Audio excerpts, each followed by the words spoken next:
अस्सलामुअलैकुम, आप face to face देख रहे हैं। मैं हूं मोहम्मद अकबर बाजवा। आज पाकिस्तान में मावराए अदालत एक और शख्स को कत्ल कर दिया गया जिस पर इल्ज़ाम था कि इसने तौहीन मजहब की है। पुलिस इस दफ़ा भी खामोश तमाशाई वहाँ पर बनी रही और ननकाना साहब का ये वाक़या, और ये एक मुसलमान नौजवान था जिस पर इल्ज़ाम ये था कि ये जादू टूना करता है। अपनी बेगम को मनाने के लिए कुरान पाक के औराक की इसने बेहुरमती की है। अब पुलिस से जो हमने पूछा, पुलिस ने ये वर्जन, पहले दो वर्जन दिए। कहा कि पहले ये ससुराल था, फिर कहा ये अपने घर में मौजूद था, और वहाँ पर घर के अंदर अभी तक का वर्जन ये आ रहा है कि घर के अंदर किसी ने इसको ये तौहीन कुरान पाक नाउजुबिल्लाह करते हुए देख लिया। वो कहते हैं जी इसको घर से घसीट के उन्होंने बाहर निकाला, इस पर तशद्दुद किया। पुलिस मौके पर पहुंची, इस शख्स को वो थाने ले गए। फुटेज अभी हम आपको साथ दिखाते हैं कि एक बहुत बड़ा हुजूम वहाँ पर इकट्ठा हुआ और थाने का दरवाज़ा जो कि खासा ऊंचा है उसको क्रॉस किया, दरवाज़ा खोला, पुलिस को भी आप कह लें कि यरगमाली बना लिया और इस शख्स को पुलिस की कैद से पकड़ा। इस पर अभी तक मुकदमा भी दर्ज नहीं हुआ था, अब तक मुकदमा दर्ज नहीं हुआ, और पकड़ कर इसको लिंच किया, मारा, ज़दोकोब किया और जलाने की भी उसके बाद कोशिश की जब ये मर चुका था।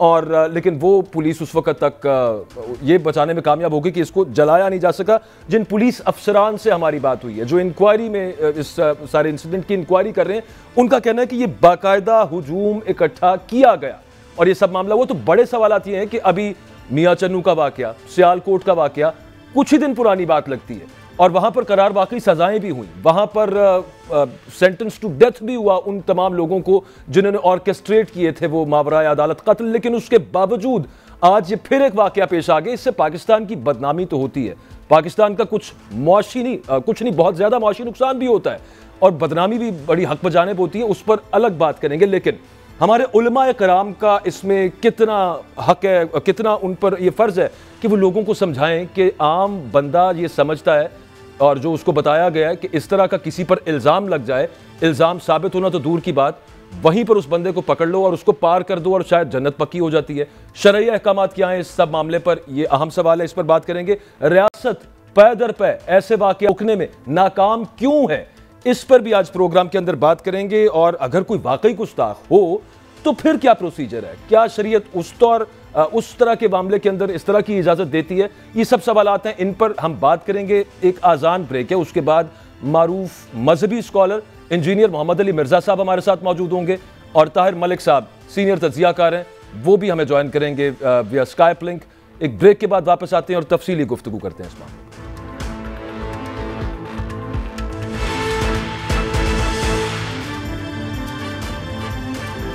Welcome back. तौहीन मजहब के इल्ज़ाम साबित किए बगैर आज एक और शख्स को मार दिया गया पाकिस्तान में, और 2019 में बताया जाता है कि इस शख्स के खिलाफ, ये एक सीनियर पुलिस ऑफिसर से मेरी बात हुई, उन्होंने कहा कि 2019 का भी इसका एक मुकदमा था 295B का, और उसमें ये एक्विट हो गया। किस तरह से एक्विट हुआ ये समझ से बाहर है। उन पुलिस अफसर से मैंने पूछा कि ये आपने इन्वेस्टिगेशन अभी तक तो की, ये मामला हुआ क्या? उन्होंने कहा ये अभी हमें भी नहीं पता कि हुआ क्या। तो इसमें काफ़ी सारे झोल मामलात में नज़र आ रहे हैं, लेकिन गुफ्तगू का बाकायदा आगाज़ करते हैं। इंजीनियर मोहम्मद अली मिर्ज़ा साहब मारूफ मजहबी स्कॉलर हैं, हमारे साथ मौजूद हैं। अस्सलामु अलैकुम इंजीनियर साहब। जी वालेकुम अस्सलाम व रहमतुल्लाहि व बरकातुहू, वला हौला वला कुव्वता इल्ला बिल्लाह, अल्लाहुम्मा सल्लि अला मुहम्मद व अला आलि मुहम्मद। इंजीनियर साहब, कुछ लोग हम ये देख रहे हैं इस तरह के वाक़यात पै दर पै होते रहते हैं, तमाम तर एक्शंस लेने के बावजूद और सजाएं देने के बावजूद, और कुछ लोग इसको अपना मजहबी फरीजा समझते हैं कि किसी पर ये इल्ज़ाम लग गया है तो बस कुछ रिपोर्ट हो जाए, कानून अपने हाथ में लिया जाए, ये बंदा पार कर दिया जाए। शरई हैसियत क्या है इस तरह के इक़दाम की? देखें, शरई तौर पर किसी किस्म की भी एक्स्ट्रा जुडिशल एक्टिविटी परफॉर्म करना ये बिल्कुल हराम है, ख्वाह वो किसी मजहबी जमात की तरफ से की जाए। इस्लाम में बिल्कुल इसकी कोई इजाजत नहीं है, और हम तो अरसे दराज से इस तरह की एक्टिविटीज की मुखालफत करते हैं। अब जहां तक मामला है इस किस्म का इशू बार बार होना, तो मेरा ख्याल है कहीं कोई कमी रह गई है, और वो कमी है काउंटर नैरेटिव की। काउंटर नैरेटिव अगर स्टेट या रियासत देगी, वो उस वक्त तक एप्लीकेबल नहीं होगा लोगों के ऊपर जब तक कि वो मजहबी जमातें कि जो इस तरह के तमाम इश्यूज को गोद लिए हुए हैं, उनके जो बड़े हैं वो सामने आके पब्लिकली प्रेस कॉन्फ्रेंस करके इन सारी चीजों को कंडेम नहीं करते। वो एक टिकट में दो मजे कर रहे होते हैं, ऊपर से तो वो कह रहे हैं कि गलत है, लेकिन वो कभी भी आके स्याउन नहीं करते, और अंदर खाने इस किस्म के जो मुजाहिदीन मिल्लत हैं सो कॉल्ड, उन्हें जाके मुबारकबादें देते हैं और उन्हें जन्नत की गारंटियां भी बांटते फिरते हैं। बिल्कुल इस्लाम में इसकी कोई इजाजत नहीं है जी। इसे तो हम सख्ती से कंडेम करते हैं। ठीक है। अच्छा, जो लोग मौके पर मौजूद हैं सिर्फ वही इसके जिम्मेदार नहीं है, वो लोग जो उनको इस चीज पर मैं कहूंगा उकसाते हैं, ज्यादा बड़ा कसूर तो फिर उनका है।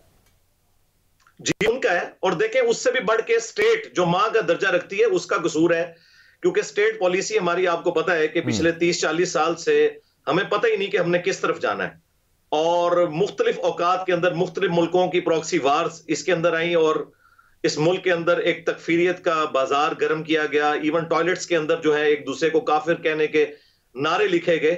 तो ये जब कुछ हम इसका सब मजा ले रहे थे उस वक्त भी चंद एक आवाजें थी जो कि ये बात करती थी कि ये ना काम करें, तो उन पे भी तौहीन मजहब का इल्जाम लग जाता था। कभी उनको खूनी लिबरल्स कह के हम जुटला देते थे, कभी गद्दार वतन का फतवा लगा देते थे, कभी हम कहते थे कि दूसरे मुल्कों के झंडे के ऊपर काम कर रहे हैं, और आज हम भीख मांग रहे हैं लोगों से, लेकिन हमें कोई भी इस हवाले से मानने के लिए तैयार नहीं है। ये तो FATF की एक बाबरकत तलवार हम पे ना लटकती तो अभी तक हमारा किबला भी दुरुस्त नहीं होना था। लेकिन ये जो हमारा डिकेज का बिगाड़ है, इसे ठीक करते हुए भी डिकेज चाहिए। अच्छा इंजीनियर साहब, किसी पर ये इल्जाम लग जाए तो शरई प्रोसीजर उसमें क्या है?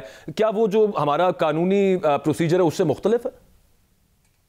कोई मुख्तलिफ नहीं है मेरे भाई। इस तरह के कई एविडेंस सामने प्रोड्यूस किए गए रसूलुल्लाह सल्लल्लाहु अलैहि वसल्लम के, सहाबा इकराम के, खुलफाए राशिदीन के, और जब तक वो एविडेंस मुकम्मल नहीं होता था तो रिट ऑफ द गवर्नमेंट उसके ऊपर अप्लाई नहीं होती थी, ना कोई उसको कानूनन सजा दी जाती थी जब तक कि ये चीज कंफर्म ना हो जाए। और ये जो आपने आज नानकाना साहब वाला केस डिस्कस किया है, उसमें देखें पुलिस के कई एक वर्जन आ रहे हैं, जो पब्लिकली वीडियोस अवेलेबल हैं उसमें वर्जन्स हैं। तो इस्लाम में जुडिशरी का निजाम इसीलिए है ताकि किसी भी मजलूम शख्स को कहीं पे सजा ना हो जाए। सैयदना अली का कौल बड़ा मशहूर है इस हवाले से कि 1000 भी अगर कोई मुजरिम छूट जाता है ना कानून में सुकम की वजह से तो कोई मसला नहीं है, लेकिन एक मजलूम को तख्तेदार तक नहीं पहुंचना चाहिए।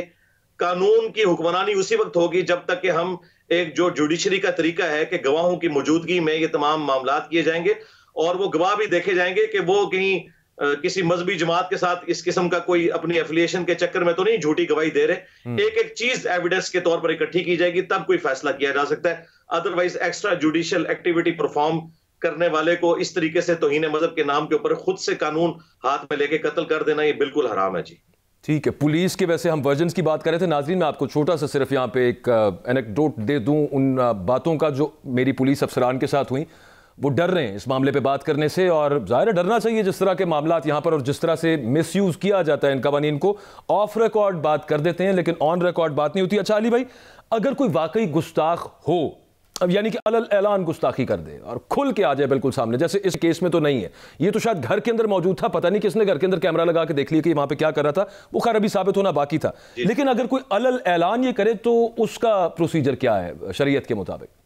जी उसका प्रोसीजर ये है कि स्टेट उसे सबसे पहले तो अपनी कस्टडी में ले, और जिम्मेदार किस्म के जो डॉक्टर्स हैं, उलमा हैं, उनका एक बोर्ड बनाया जाए जो कि पहले ये आइडेंटिफाई करे कि कहीं इसका ज़हनी तवाज़ुन तो नहीं बिगड़ गया। कौन शख्स मरने के लिए तैयार है जी आज के दौर के अंदर? जिंदगी सबको प्यारी है। उमूमन ऐसे लोग हैं उनका ज़हनी तवाज़ुन बिगड़ चुका होता है, या वो किसी खास ऐसी कंडीशन के अंदर आते हैं तो इस किस्म की एक्टिविटी परफॉर्म कर देते हैं, जिस तरह के मियां चन्नू वाला वाकया हुआ, बाद में पता चला कि वो शख्स पागल था। तो मेडिकली ये चीज डिक्लेयर हो जाए कि वो ठीक है, उसके बाद अगला स्टेप ये है कि उलमाए किराम उसके ऊपर तौबा पेश करें, और अगर वो तौबा पर आमादा नहीं होता, और ये तो होना ही नहीं है, जैसे उसे मौत सामने नजर आएगी वो खुद तौबा पर आमादा होगा, फिर उसके बाद कोई अगला स्टेप लिया जा सकता है। अगर वो माफी मांग लेता है तो इस मामले को यहीं पे खत्म कर देना चाहिए। लेकिन वही बात है जो आपने शुरू में की कि कानून तो माफ कर देगा लेकिन अवाम नहीं माफ करेगी, जिनकी हमने ज़हन साजी सदियों से और बिलखुसूस पिछले 3-4 डिकेड्स के अंदर इतनी गलत की हुई है। अच्छा इंजीनियर साहब, तौबा पेश की जाए उस पर, और अगर वो तौबा कर ले, अगर वो इन ऑल हिज सेंसेस और हर सेंसेस, आपकी बात दुरुस्त है कि कौन मरने के लिए तैयार होगा, लेकिन ये क्या हमारे कवानीन का भी पार्ट है जो आप बता रहे हैं शरई मामला के तौबा उस पर पेश की जाए? लेकिन ये तो हमने कई दफा कहा है कि जो हमारा पाकिस्तान में ब्लास्फेमी लॉ है उसके अंदर ये शिक ऐड होनी चाहिए कि अगर उसके ऊपर तौबा पेश की जाए और वो तौबा कर ले तो उससे वो हद उठ जानी चाहिए। कुरान पाक में सूरतुल फुरकान की आयत नंबर 70 में अल्लाह ताला ने वाज़ेह फरमाया कि अगर कोई शिर्क से भी तौबा कर ले हम उसके गुनाहों को भी नेकियों से बदल देंगे। लेकिन ये देखना, यही तो सुकम है इस कानून के अंदर, इसके अंदर ये शिर्क ऐड करनी चाहिए। ये एक ग्रे एरिया है। वैसे तो उलमा से आप पूछें तो वो कहते हैं कि ठीक है तौबा कबूल है, लेकिन जो इनका असल वर्जन है वो ये है कि तौबा कोई कबूल नहीं है। वो कहते हैं कि नहीं, ये हम डिसाइड करेंगे। वो ऊपर ऊपर से तौबा कर रहे हैं, और अगर वो सही भी कर ले तो आखिरत में वो माफी मिलेगी, दुनिया में उसके ऊपर कानून वो अप्लाई कर देते हैं। और हम तो इसके साथ एग्री नहीं करते जी। बिल्कुल ठीक है। और इंजीनियर साहब ये बताएं कि अगर बिल फर्ज महाल कोई शख्स तौबा पेश की जाती है और वो तौबा नहीं करता, तो क्या उस सूरत में ये जायज़ है कि अदालत के थ्रू ना किया जाए, वहीं पे उसको सरकलम किया जाए या पार कर दिया जाए? नहीं नहीं, इस तरह तो नहीं होगा मेरे भाई। पहले तो वो जुर्म की जो इंटेंसिटी है वो डिफाइन की जाएगी ना, कि वो जुर्म किस लेवल का है।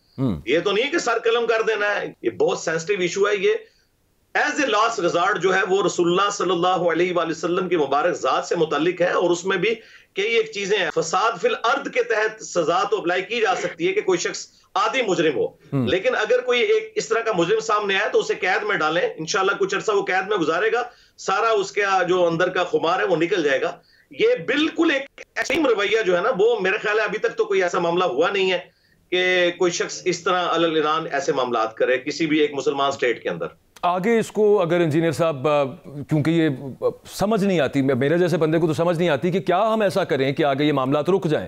उलमा का क्या किरदार होना चाहिए, अदलिया का क्या किरदार होना चाहिए, और अदलिया का किरदार कुछ ठीक ही नजर आया हमें पिछले कुछ गुज़श्ता सालों के अंदर। मीडिया का क्या किरदार होना चाहिए, स्टेट का क्या किरदार होना चाहिए, ताकि ये बिल्कुल जो है ना खत्म हो जाए इस तरह के वाकयात। जी, इसमें सबसे बड़ी मुजरिम तो स्टेट है जी। स्टेट के इदारे हैं जो अपने मफादात की खातिर पॉलिटिकल गवर्नमेंट्स को वीक करने के लिए, मैं नाम लिए बगैर कहता हूं, मुख्तलिफ अदवार के अंदर उन्होंने मुख्तलिफ हुकूमतों को वीक करने के लिए इस तरह के नॉन स्टेट एक्टर्स को यूज किया। अब ये लोग तो अपना काम ले चुके हैं, लेकिन वो तो अब एक समझ लें कि एक मॉन्स्टर बन चुका है। अब उसके ऊपर काबू पाना बड़ा मुश्किल है। तो स्टेट को अपनी पॉलिसी बिल्कुल वाज़ेह करनी चाहिए। और ये जो आप कह रहे हैं ना कि सजा जुडिशरी दे देती है, उस सजा को बार बार मीडिया में हाईलाइट करना चाहिए, और जिस भी मकबे फिक्र के साथ उस मुजरिम का ताल्लुक है ना, उनके बड़ों को बुला के ना प्रेस कॉन्फ्रेंस करवानी चाहिए, और वो ऑन करें उस सजा को। जुडिशरी की सजा को पाकिस्तान की अवाम कोई नहीं मानती। असल में तो वो है जो हमारे उलमा कहेंगे, और उलमा जो है वो सामने आके कहने के लिए तैयार ही नहीं होते। तो इसमें मेरे ख्याल है मुल्क के जो ताकतवर, वैसे इंजीनियर साहब आज तकरीबन काम है कि इनको सामने लेके आए। हमेशा की तरह आज भी तकरीबन तमाम मकातब फिक्र से ताल्लुक रखने वाले उलमा के जो वीडियो पैगामात हैं वो भी सामने आ गए, मजम्मती पैगामात। फिर कहां पर कमी रह रही है? देखें, ये मजम्मती पैगामात सिर्फ उनके ही सामने आ रहे हैं कि जो पहले भी मजम्मत करते हैं। हमें मजम्मती पैगामात उन लोगों के चाहिए कि जो लोग इस तरह के बच्चे दे रहे हैं, उनका इंशाल्लाह नहीं आएगा। ये मेरा चैलेंज है। वो कभी भी सामने आके नहीं करेंगे, उनकी रोजी रोटी बंद हो जाएगी। वो कभी कंडेम नहीं करेंगे। भाई तारिक जमील साहब का बयान आ जाए, या अमीन शहीदी साहब का आ जाए, या मुफ्ती तकी उस्मानी का आ जाए, या मुफ्ती मुनीबुर रहमान का आ जाए, इसकी कोई अहमियत नहीं है जब तक कि वो लोग आके बयान नहीं देते हैं जो इस तरह के बच्चे दे रहे हैं। तो ये शायद स्टेट की रिस्पॉन्सिबिलिटी यहाँ पे सबसे ज्यादा उन पर पिन डाउन हो जाती है कि वो मेक श्योर करें, बल्कि एनफोर्स करें। और इस इफरीत को दोबारा अगर बंद करना है बोतल के अंदर, तो ये तो स्टेट ही कर सकती है ना जी। देखें, मेरे जैसे वाइजीन कितने हैं जो बोल सकते हैं। हम तो खुद अपनी लाइफ स्टेक पे लगा के वनरेबल होके इस तरह के रवैयों के खिलाफ बोल रहे हैं। आम उलमा तो कोई जुर्रत ही नहीं करते। आप ऐसे किसी का बयान दिखा दें, उसकी कोई अहमियत नहीं है जब तक कि उनका वो बंदा जो कि ड्राइविंग सीट के ऊपर बैठा हुआ है वो आके ये बात ना करे। वो कभी भी नहीं करते। आप देखें ना, माजी में उन्होंने कभी की है। वो ऐसे जुमानी जुमले बोलते हैं कि वो दोनों पार्टियों को खुश करते हैं। बिल्कुल क्लियर कट कंडेम करना चाहिए। अगर श्रीलंका में वाकया कंडेम हुआ होता, जिस तरह के तारिक जमील साहब ने जाके एलानिया तौर पर उसे कंडेम किया था, इस तरह वो उलमा करते हैं कि जो वाकई इनकी पुष्पनाई पे हैं। जब तक वो नहीं करेंगे ना, तो आप बेशक पैगाम पाकिस्तान में 1800 क्या 18,000 उलमा के भी सिग्नेचर करवा ले, से कोई फर्क नहीं पड़ना।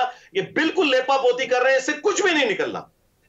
ताहिर मलिक साहब, मेरी बात आप बिल्कुल याद रिकॉर्ड कर लें। ठीक, बिल्कुल ठीक। ताहिर मलिक साहब, आपको नजर आता है आगे आपका और पास्ट आपने जितनी भी आपका सहाफत का दौर है उसको मद्देनजर रखते हुए, और आगे क्या मामला बनेंगे, स्टेट जिनकी बात हो रही है, आप समझ रहे हैं कि मामला क्या चल रहा है, तो वो स्टेट फोर्स करेगी, जोर लगाएगी कि ऐसे जो जिनकी वजह से मामला हो रहे हैं, एक्टर्स बोलते हुए भी डर लगता है इस वजह से, मेरे से भी जो है ना वो सही तरह से, ताहिर मलिक साहब आप समझ ही सकते हैं, लेकिन आपको लगता क्या है कि आगे? मुझे समझ नहीं आ रही आप क्या बात कर रहे हैं। मुझे कोई समझ नहीं आ रही इसमें इस्लाम कहाँ से आ गए, उल्मा कहाँ से आ गए, मुझे समझ नहीं आ रही। मुझे एक बात की समझ आई है कि 7,000 साल के जो इंसानी सिविलाइजेशन है उसमें जो इंसान का रियासत के साथ बुनियादी कॉन्ट्रैक्ट हुआ है, ये हुआ कि मैं तुम्हें टैक्स दूंगा, तुम मुझे तोहफज दोगे। हम मजहब को तो डिस्कस नहीं कर रहे। और मेरी अपनी पूरी जिंदगी में मुझे एक लम्हा नहीं आया जहां मुझे शक हो कि यहाँ पाकिस्तान को में किसी को इस्लाम अच्छा नहीं लगता, कोई मेरे कुरान की बेहुरमती करेगा, मेरे अल्लाह की बेहुरमती करेगा। मुझे पाकिस्तान में मज़हब के नाम पे कोई प्रॉब्लम नहीं है, मुझे नहीं लगा। प्रॉब्लम है क्या? प्रॉब्लम ये है कि आपकी रियासत का बुनियादी जो मेरे से कॉन्ट्रैक्ट है कि वो मुझे तहफ़्फ़ुज़ देगी।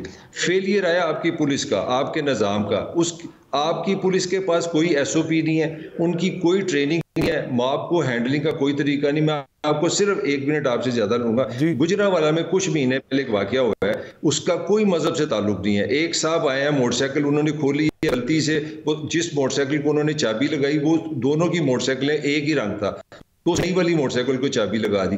वहां पे 2 बंदे आए, उन्होंने कहा तुम चोरी कर रहे हो, चोरी कर रहे हो। किसी ने नहीं सुना वो क्या कह रहा है। वो कह रहा है यार मेरी मोटरसाइकिल जो है उसकी शक्ल इससे मिलती है, मैंने गलती से इसको खोल दिया, वो साथ खड़ी है।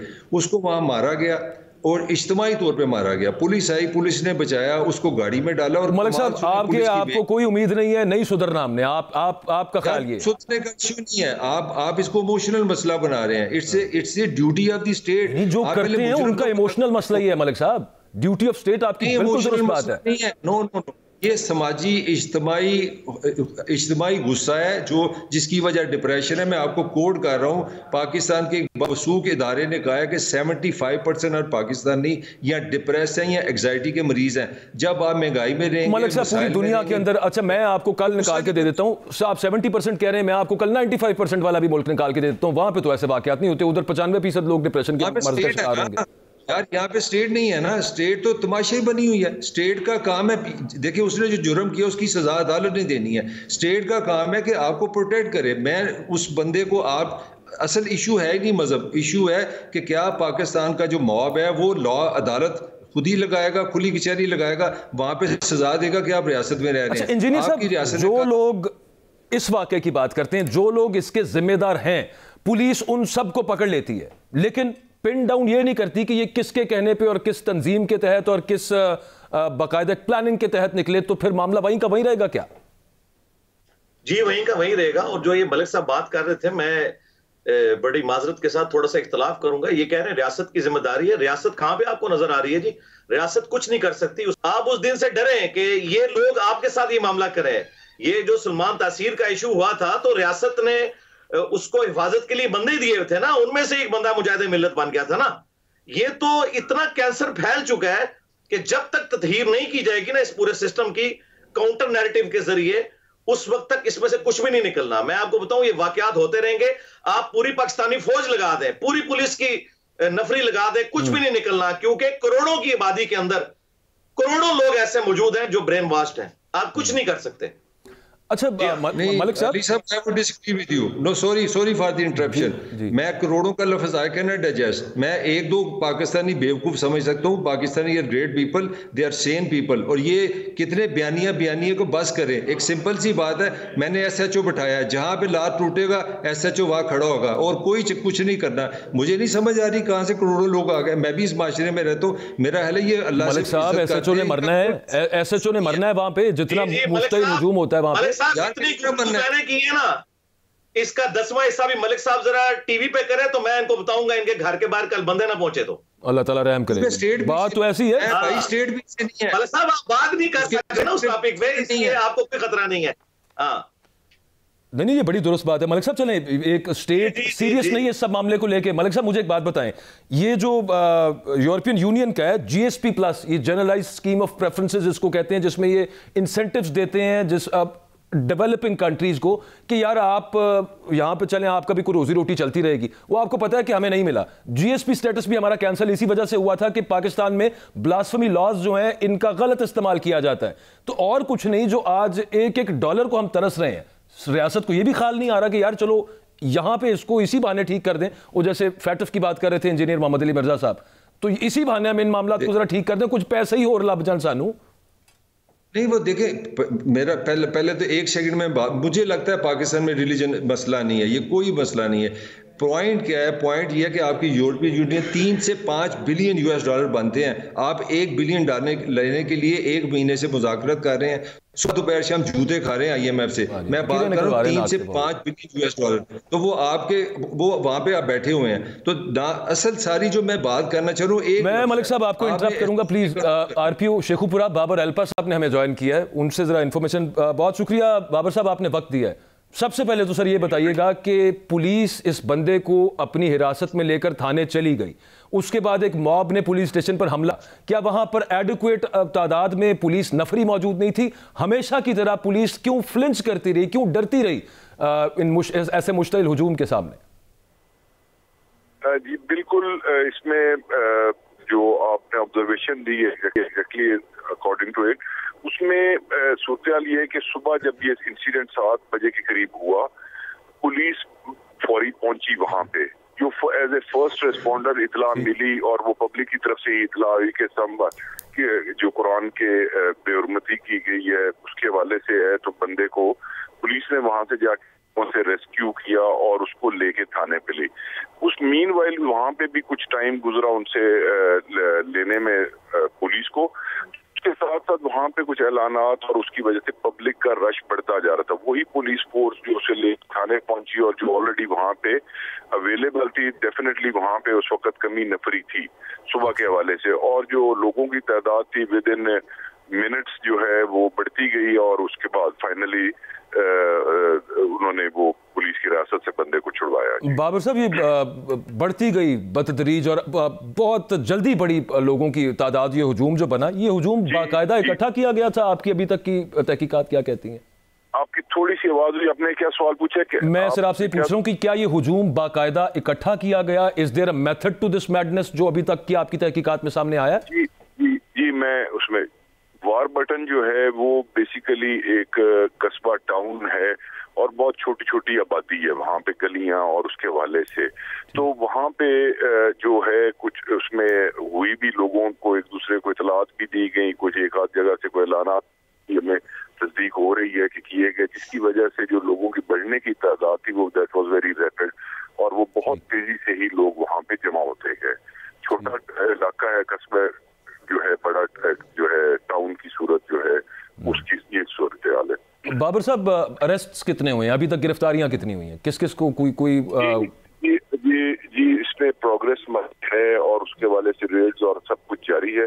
हम इसको थोड़ी देर तक जो है मजीद कुछ चीजों को करते हुए इनको इंशाल्लाह बहुत जल्द आप सबको एक लास्ट चीज सिर्फ ये बता दीजिएगा, ये जिस शख्स को मारा गया इस पर अभी तौहीन मजहब का मुकदमा भी दर्ज नहीं हुआ था, एम आई राइट? जी अभी तो पुलिस लेके उसे पहुंची थी थाने और ये ऑल दिस थिंग हैपेंड। ये जो इसमें हलाक हुआ है, वारिस को तशद्दुद से हलाक हुआ है, इस पे 3 साल कबल 2019 में जो है एक केस अगेंस्ट सेम एलिगेशन जो है वो हुआ था, जिसमें he was arrested by the police और अभी को चंद माह कबल जो है ये वहां से वापस जेल से आया। ठीक है, बहुत शुक्रिया बाबर अल्पा साहब। RPO शेखुपुरा हमारे साथ मौजूद थे। ताहिर मलिक साहब, मेरा ख्याल आपने सुन लिया है, मस्जिदों में वहाँ पे ऐलान करवाए गए और बाकायदा वो मनादी कराई गई कि आ जाएं, ये एक बंदा कर रहा है यहाँ पे तौहीन मजहब का इल्ज़ाम लगा इस पर, आओ जन्नत हासिल करें। अभी आप कह रहे हैं कि मसला नहीं है पाकिस्तान का। ये नहीं यार, फिर आप मुझे फिर नहीं समझ रहे। मैं बार बार कह रहा हूँ पाकिस्तान में मजहब इशू नहीं है, मजहब तशद्दुद है, इज्तिमाई तशद्दुद आपका। अल्लाह माफ करे, मजहब को इशू कोई भी नहीं कह रहा। आप जरा अल्फाज थोड़े से ठीक कर लें। मजहब को इशू कोई नहीं कह रहा, इस तरह की मेंटालिटी को इशू कह रहे हैं जो कि मजहब की गलत इंटरप्रिटेशन की वजह से होती है। नहीं वो भी नहीं, मैं समझ रहा हूँ आपके सिटीजन को ये एजुकेशन ही नहीं कि मैं एक रियासत में रहता हूँ, उस रियासत में निज़ाम जो है मेरे हाथ नहीं आ सकता, मैं इंसाफ करने वाला नहीं हूँ। ये बुनियादी फेलियर ऑफ रियासत है। आपने लोगों को पढ़ाया नहीं है, आपने उनको गुस्सा उनके अंदर भरा हुआ है और जो ही उनको कोई मौका मिलता है, मैं आपको बार बार बता रहा हूँ, गुजरावाला में एक बंदे को मोटरसाइकिल गलत चाबी लगाने पर मार दिया गया। मसला ये एग्रेशन है सारा, यहाँ का कमजोर आदमी बड़ा एग्रेशन भी है अपनी जगह पे। इनका इंजीनियर साहब गलत इस्तेमाल भी किया जाता है, अपने पर्सनल स्कोर सेटल करने के लिए इस्तेमाल किया जाता है। आज से कोई 10 साल पहले मैं क्राइम रिपोर्टिंग करता था, लाहौर का एक वाकया, एक शख्स ने आके एक मुसलमान को अपना विजिटिंग कार्ड दिया, उसने विजिटिंग कार्ड उठा के, वो मेडिकल रैप था, उसने डस्टबिन में डाल दिया। उसके ऊपर पर्चा हो गया था कि जनाब, वो चूंकि डॉक्टर साहब ने उसकी दवाइयां नहीं लिखी, उसने पर्चा करवा दिया कि जनाब इसने तौहीन मजहब की है। वो बंदा पता नहीं उसका क्या बना, वो बाहर निकला कि नहीं हुआ, क्या मामला बना। लेकिन जो मलिक साहब बात कर रहे हैं, इंजीनियर साहब, आप इससे अग्री नहीं करते तो मसला इससे बड़ा। और बाबर साहब की भी आपने गुफ्तगू सुनी, उस पर भी कमेंट कीजिएगा। देखें जी, हजारों वाकयात आप जमा करेंगे, उनमें कोई एक आध कोई मोटर बाइक का वाकया निकलेगा, वरना हमारी रोड्स के ऊपर रोजाना कितने इस किस्म के एक्सीडेंट्स भी इवन हो जाते हैं। लोग एक दूसरे के साथ ऐसा मामला करते हैं, लेकिन कभी कोई मॉब इकट्ठा होके कार नहीं तोड़ देता या मोटरसाइकिल को आग नहीं लगाता। ये जब कभी भी हमारे मुल्क के अंदर हुआ है, ये मजहब के नाम के ऊपर हुआ है। और अगर एक ऐसा बंदा जो खुद, यानी आप समझ लें अपने गेटअप में आपको मजहबी नजर आ रहा है और मजहब को प्रैक्टिस करता है, दुनियावी तौर पे पढ़ा लिखा इंजीनियर है, अगर वो ये बात कर रहा है तो जाहिर है कि वो इसीलिए कर रहे हैं कि एक सेंसिटिव इशू है। वैसे मैं आपकी जगह होता तो मैं उनसे पूछता, जो शेखपुरा से आपने स्टेट के ऑफिसर लिए हुए थे, कि ये बताएं जो 3 साल पहले मुकदमा हुआ था और वो कह रहे हैं वो छूट गया, तो वो साबित भी हुआ था कि नहीं? वो मैं ऑफ रिकॉर्ड, साबित नहीं हुआ इसलिए वो छूटा है। मैंने इस वजह से नहीं पूछा क्योंकि इंट्रो के अंदर मैं उसका जिक्र कर चुका हूं और मैं ऑफ रिकॉर्ड उनसे ये पूछ चुका हूं और उनका जवाब आगे से ये था, इनका नहीं, एक और डीआईजी साहब हैं जो इसकी इंक्वायरी कर रहे हैं, ये भी डीआईजी हैं, उनका जवाब आगे से ये था कि ये हमें भी नहीं समझ आ रही ये हुआ क्या है, इसको अभी हम देख रहे हैं। तो उनसे मैं अगर पूछता ना तो इन्होंने भी ये जवाब देना था बाबर अल्फा साहब ने कि अभी हम देख रहे हैं कि समझ नहीं आ रही ये मामला क्या है, कैसे निकला। मैं एक फिक्रा कहना चाह रहा हूं मेरे पास एक्चुअली मलिक साहब, चलें आप फिक्रा आखिरी कह लीजिए, मैंने फिर ब्रेक लेनी है और दूसरे मौजूद की तरफ पढ़ना है। सियालकोट में 2 भाइयों को देवर बीटन टू डेथ, 2 भाई चोरी के में, वहां पे भी मजहब नहीं था और इसी तरह तशद्दुद हुआ था। Mob mentality. ठीक है, बहुत शुक्रिया। हमारे साथ इंजीनियर मोहम्मद अली मिर्जा साहब मौजूद थे, ताहिर मलिक साहब हमारे साथ ही होंगे अगले चंक में, हम बात करेंगे ब्रेक के बाद वापस। और हाईकोर्ट का जो हुक्म आया है कि 90 दिन के अंदर इलेक्शंस कराए जाएं, क्या करवाए जाएंगे? क्या इलेक्शन कमीशन पे लाहौर हाई कोर्ट का ये हुक्म बाइंडिंग है? क्या और अगर कोई ऐसा तरीका अपनाया जाता है कि इलेक्शंस ना हो 90 दिन के अंदर, तो क्या वो मावरा आइन होगा या फिर आइन के अंदर रहते हुए भी कुछ इस तरह की प्रोविजंस निकल सकती हैं? इन तमाम सवालात के जवाब लेंगे। हमारे साथ इलेक्शन एक्सपर्ट मौजूद होंगे और उनसे जानेंगे क्या मामला हो सकता है। सरवर बारी साहब हमारे साथ होंगे, स्टे विद अस।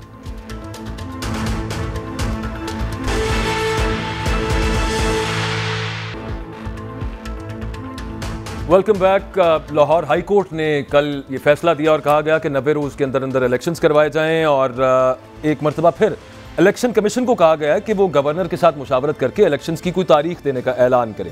हमारे साथ मौजूद हैं सरवर बारी साहब, इलेक्शन एक्सपर्ट हैं, आई वुड से कि इलेक्शंस ऑब्जर्वर हैं और 2001 से इलेक्शंस ऑब्जर्व कर रहे हैं पाकिस्तान के अंदर। थैंक यू वेरी मच बारी साहब, आपने वक्त दिया है। अब एक सवाल ये है कि ये जो अदालत ने हुक्म दिया है ये क्या बाइंडिंग है इलेक्शन कमीशन पर, 1, और सेकंड, अगर गवर्नर अभी भी डेट नहीं देते, वो कहते हैं कि जनाब मैंने चूंकि साइन नहीं किए असेंबली की डिसोल्यूशन पे, तो मैं तौहीन अदालत का मुर्तकिब नहीं होऊंगा, इज इट सो?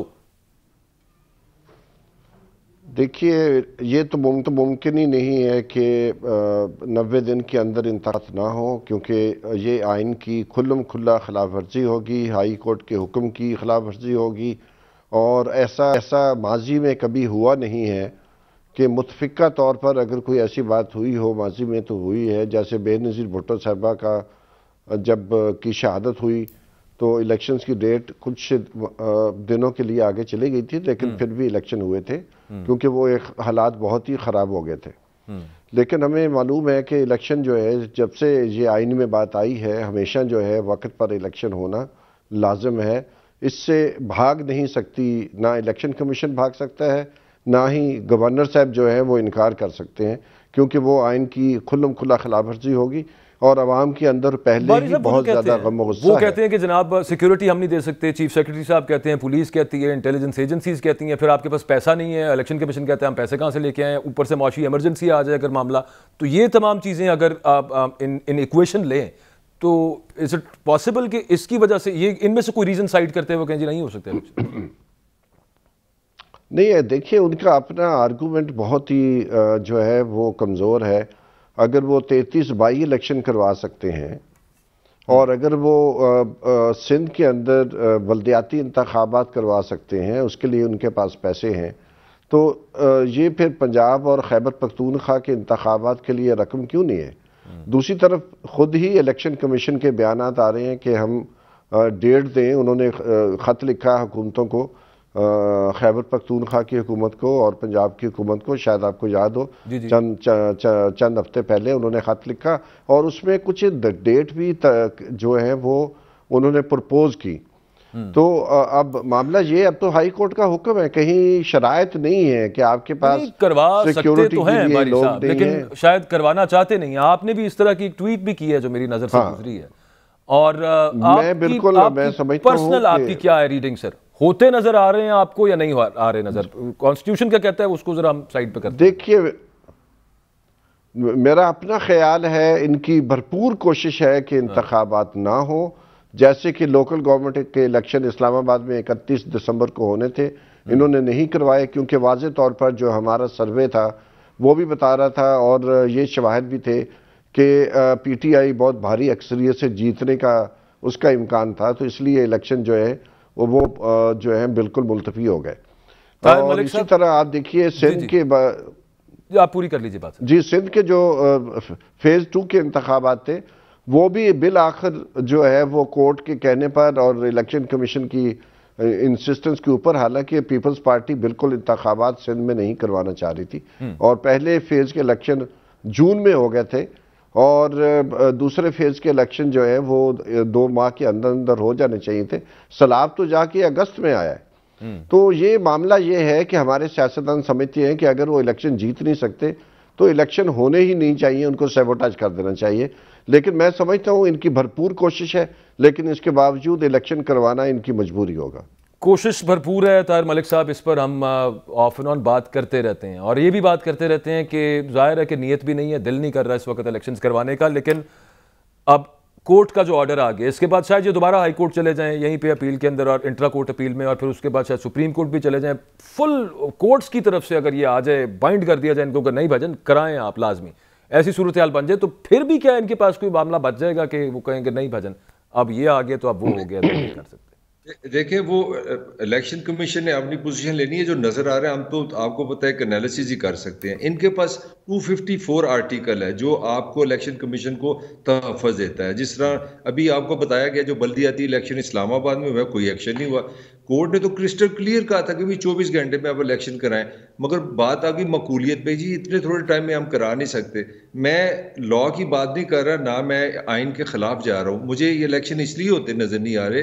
आप वो बचगाना रेफरेंस देखें ना कितना हाल है कि मैं इलेक्शन कमीशन हूँ, मुझे वजारत खजाना कह रही है मेरे पास पैसे नहीं है। आप मुझे कहेंगे जी आप इलेक्शन कराएं, मैं कहूँगा यार बाजवा साहब आप मुझे पैसे दे दे, मैं इलेक्शन करा देता हूँ। आप जरा पॉइंट समझे कि उन्होंने किस तरह प्ले किया है। इसी तरह आर्टिकल 105 है, उसमें गवर्नर के पास भी ये इख्तियार हासिल है कि वो तारीख का तयन वो करे। फिर इसके अलावा इनके पास एक और इन्होंने भी इनके पास एक और वेपन भी है, वो ये है कि आपकी जो मुश्तरका मुफादात की कौंसिल है उसने आपसे कहा था कि आपने डिजिटल खाना शुमारी भी करानी है, मर्दम शुमारी भी करानी है, फिर नए इलेक्शन कराने हैं। वो बहाना भी है। वो बहाना जरा 1 मिनट दे दे। 30 अप्रैल तक आपने डिजिटल वो खानापुरी और वो मर्दम शुमारी करानी है, फिर आपको 4 महीने चाहिए हल्का बंदियों के लिए, तो आप आराम से अगस्त तक चले गए, सितंबर में। लेकिन उसका प्रेसिडेंट तो हमारे पास मौजूद है ना कि पुरानी मर्दमशुमारी के ऊपर इलेक्शंस हो चुके हैं पहले 2013 के बाद भी ये मामला हुआ, उससे पहले 2019 अगर आपने आइन की स्पिरिट से हिलना है तो आपके पास बहाने मौजूद है। मैं ये कह रहा हूँ, बात को कहते हैं ना माल का दारोमदार नीयतों पर है, मैं नीयत की बात कर रहा हूँ। टाइम थोड़ा एक्चुअली सरवर बारी साहब, ये निगरान हुकूमत वाला भी एक वो शिक है कि जनाब निगरान हुकूमत अगर हम पंजाब और केपी में करवा देते हैं तो बाद में यहाँ पे निगरान हुकूमत नहीं बनेगी, फिर उसके वक्त नेशनल असेंबली इलेक्शंस कैसे होंगे, तो ये भी एक तसादुम आ रहा है। और फिर ये मर्दमशुमारी वाला मामला भी, इस पर जरा रोशनी डालिएगा सर कि ये बेस बना के देखिए, ये मर्दम 98 में मर्दमशुमारी हुई थी, उसके बाद 2017 में हुई। 98 से लेकर 2017 के दरमियान कितने इंतखाबात उसी मर्दमशुमारी के ऊपर हो गए थे।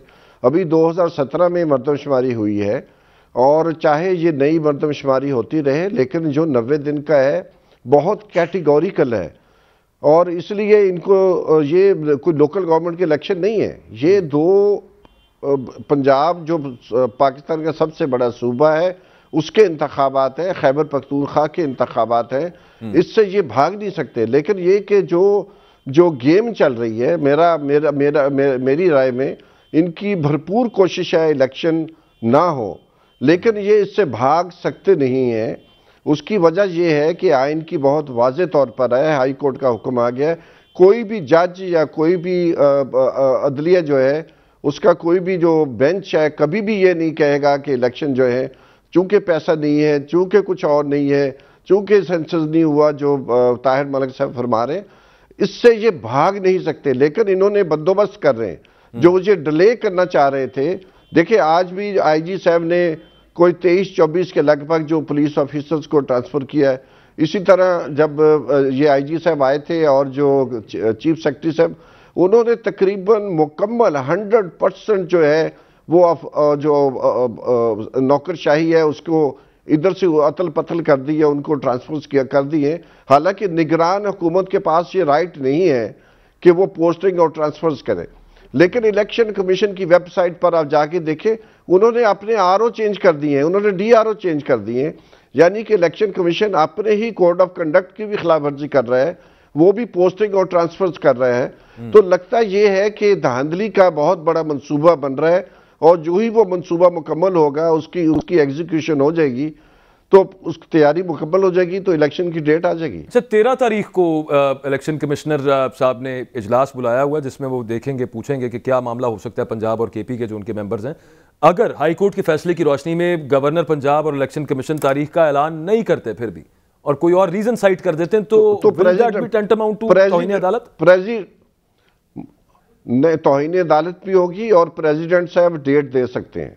प्रेसिडेंट साहब डेट दे, आइन में लिखा है वाज़ेह तौर पर, जिस तरह से कहा गया था कि डेट दे सकते। बिल्कुल ठीक है। हमजा शहबाज की जो तहरीक कह रहा हूँ हल्फ बर्दारी की जो तकरीब थी, उसमें गया था कि चूंकि गवर्नर साहब हल्फ नहीं ले रहे तो आके स्पीकर साहब हल्फ ले लें यहाँ पर, और सॉरी स्पीकर पंजाब असेंबली ले रहे थे तो स्पीकर नेशनल असेंबली आ गए थे। क्या इसी तरह से यहाँ पर अगर गवर्नर डेट नहीं दे रहा तो क्या अदालत ये हुक्म दे सकती है कि फिर सदर साहब डेट दे दें इलेक्शंस की? हमारे साथ मौजूद थे सरवर बारी साहब, बहुत शुक्रिया, आपने अपना वक्त दिया, प्रोग्राम आपने देखा। नाजरीन, अपना फीडबैक जरूर दीजिएगा। कल मुलाकात होती है आपसे। अल्लाह हाफ़िज़।